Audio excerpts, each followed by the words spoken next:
We also want to make an announcement, and we want to make sure all of you record this. We want to make an announcement that in fact today is the culmination of August 13th, when we put Pan-Africanism back on the agenda. Not since 1972, when 100,000 African Americans and Africans came to Washington, D.C. in support of the African liberation struggles, has there been a rejuvenation and a re-energizing of the Pan-African movement. But it's absolutely necessary that this happen, or we will perish. And so in that interest, as our brother said, from the African Diaspora for Democracy and Development, the December 12th Movement International Secretariat, from this moment forward, seeks to expand its membership with other member African organizations and African American and Caribbean organizations on the question of Pan-Africanism. We're no longer going to separate ourselves structurally and try to fight imperialism by ourselves. And so this press conference not only speaks to the question of what's on the agenda necessarily for the African Union, but it speaks on what's on the agenda for Africans in the 6th region in the diaspora. We cannot say there's one Africa and then come to the diaspora and say we're tribes. There's, as one said in Mozambique, under Frelimo, our struggle is to die a tribe and be born a nation. And so in the United States and around those continents that hold Africans in diaspora, let the December 12th Movement International Secretariat be an example. We cannot be many fingers, we must become one fist. And so today we seek, certainly with the inclusion as a member of the December 12th Movement International Secretariat, the African Diasporas for Democracy and Development as a member organization. And from this moment forward, we seek to build unity, not only in organization, but in policy and strategy and tactics for the liberation of our people on the continent and at home. As Malcolm said, when China was weak, Chinese were weak everywhere in the world. And we say when Africa is strong, it will raise the dignity of Africans wherever they are. Right. As Malcolm said, there used to be a slogan, you didn't have a Chinaman's chance. That was a European white supremacist slogan that mirrored their racism and their attitude that they dominate the world. So with China having more people than any other country in the world, they could say if you were Chinese, you didn't have a Chinaman's chance. Well, when Mao Zedong and the Chinese people overthrew the yoke of British, French, German, and American imperialism and created one China, the Chinese had more chances than anybody. Right. And that's the model that we seek. When Africa unites into a United States of Africa, every African, wherever they are in the world, dignity will be raised because we will be one people, there will be one continent, and there will be one agenda for the liberation of our people. And then we can join with brothers and sisters and allies from South America and Asia and even Europe, because we will be joining as equals and not tailing behind anybody. That's our responsibility. So now we'd like to take any questions that people might have. I just have a couple of announcements. As we move forward from here, I want to make an announcement that we're going from Harlem to the United Nations. On September 20th, we are taking people to the United Nations during the General Assembly when the heads of state will be in the city so that we can make a statement. The same statement we made in Harlem is that we want to end the bombing in Libya, we want to stop the illegal sanctions in Zimbabwe, and we want to stop Bloomberg's destruction of African people right here.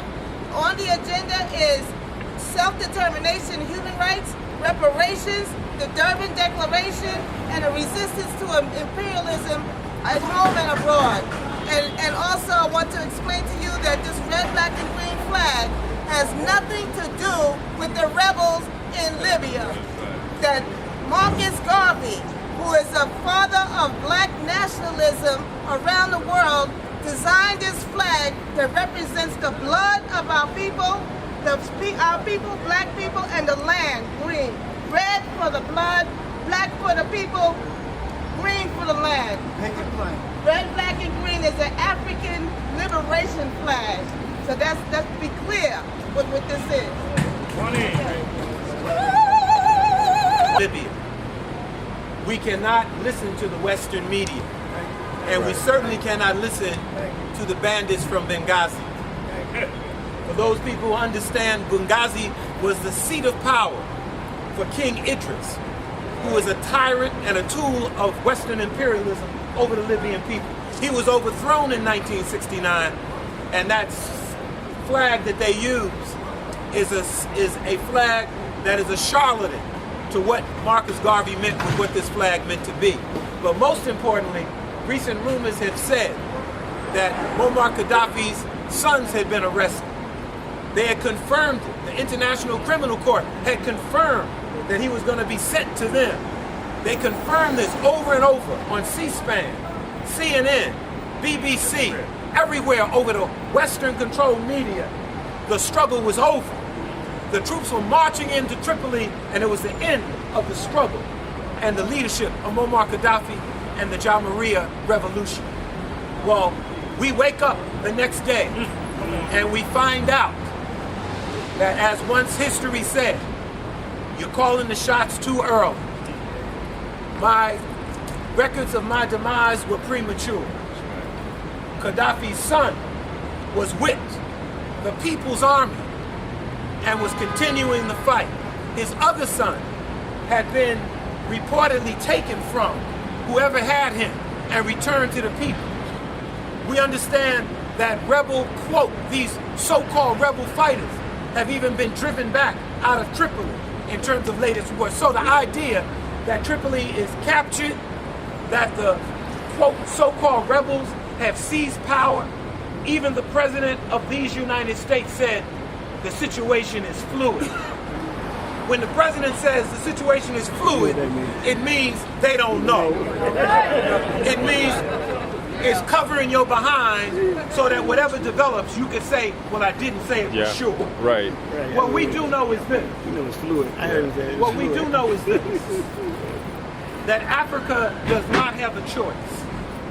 It is Pan-Africanism or perish. Black people here have no choice. It is we unite or we perish. We say, fight on, people of Libya. Fight on, people of Libya! We say, fight on, Colonel Muammar Gaddafi. Fight on, Colonel Muammar Gaddafi. Fight on for the Green Revolution. Fight on for the Green Revolution. Down with European imperialism. Down with European imperialism. Down with U.S. imperialism. Down with U.S. imperialism. We are An African people. We are an African people. We are an African people. We are an African people. We are an African people.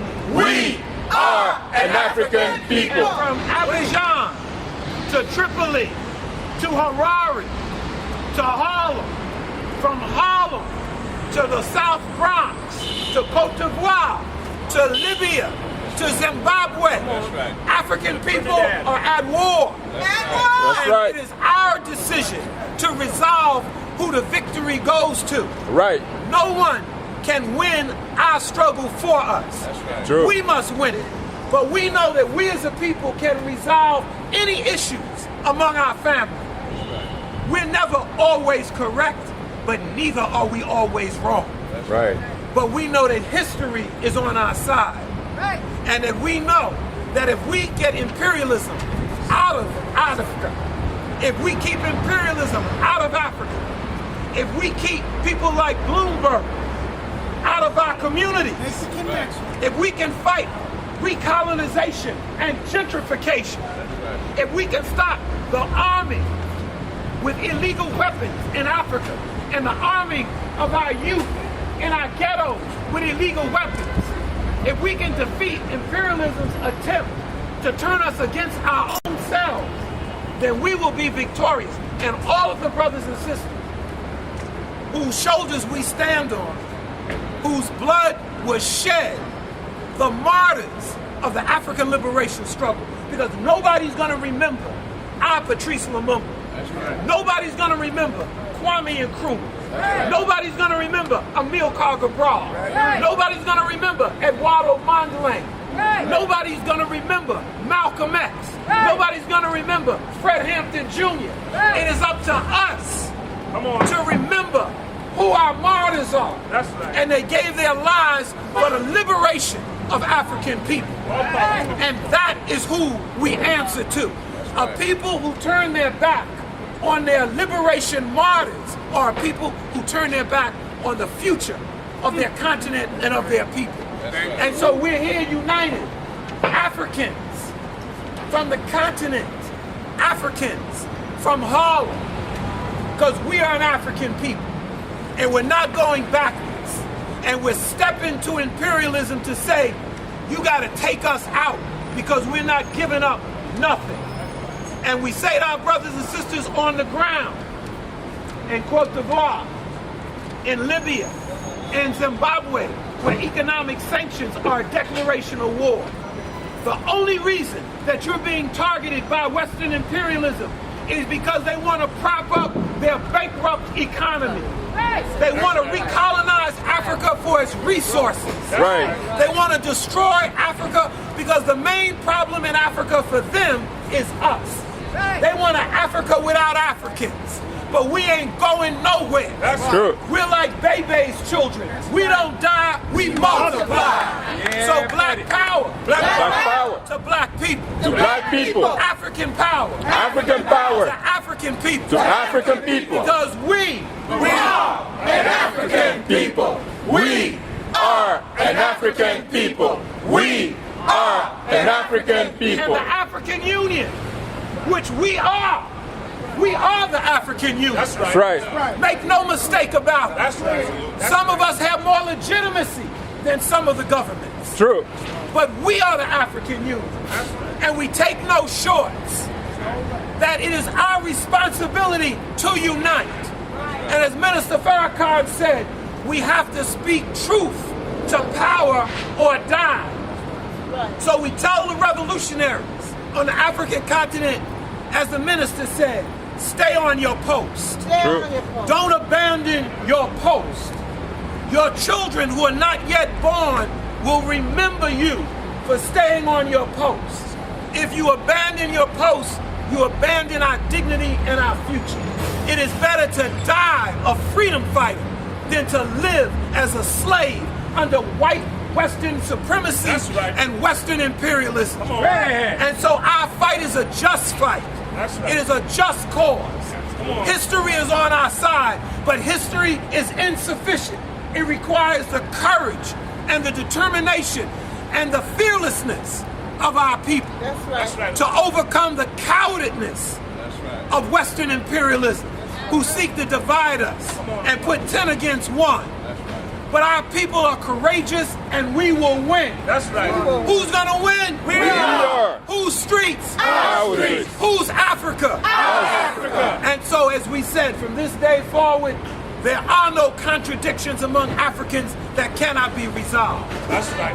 One people, one aim, One aim. one love. One people, One people. one aim, One aim. one destiny. One destiny. And Marcus Garvey's words sound and shudder the buildings of Manhattan. Because that's who we are. Black power. Black power. Black power. Black power. But we weren't going to be long, but we were going to be strong. So thank all of y'all for coming out. We said to the African Union, we delivered the letter to Ambassador Tete Antonio. He was on the phone with Addis Ababa.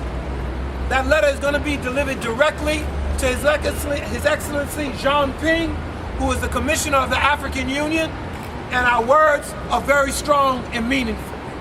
We understand that there are issues, but there are no issues that we cannot resolve. So straight ahead, travel safely, and see you on the front line. September 20th. On to September 20th. On to September 20th. We gonna shake the United Nations. Because African people are gonna be in the streets.